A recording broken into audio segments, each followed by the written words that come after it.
friends! Today we are going to be reading Giraffes Can't Dance. Let's get started. Gerald was a tall giraffe whose neck was long and slim, but his knees were awfully crooked and his legs were rather thin. He was very good at standing still and munching shoots off trees. But when he tried to run around, he buckled at the knees. Now, every year in Africa, they hold the jungle dance, where every single animal turns up to skip and prance. And this year, when the day arrived, poor Gerald felt so sad, because when it came to dancing, he was really very bad. The warthogs started waltzing, and the rhinos rock and rolled. The lions danced a tango that was elegant and bold. The chimps all did a cha-cha with a very Latin feel, and 8 baboons then teamed up for a splendid Scottish reel.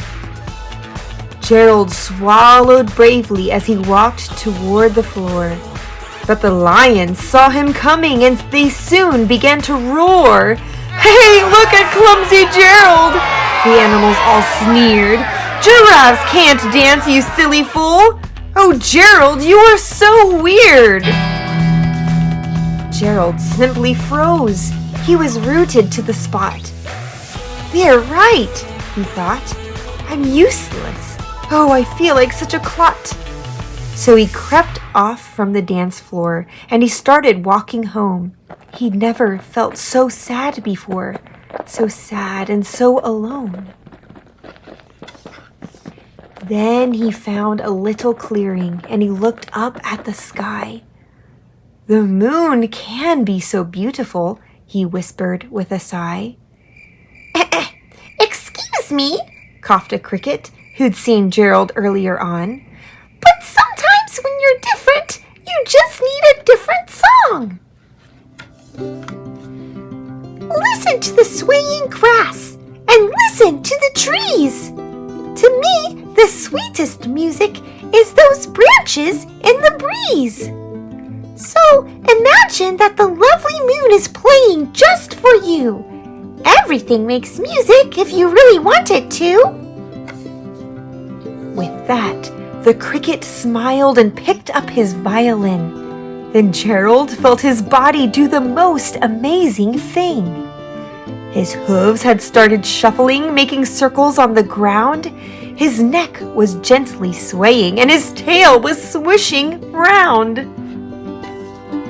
He threw his legs out sideways and he swung them everywhere. Then he did a backward somersault and leapt up in the air.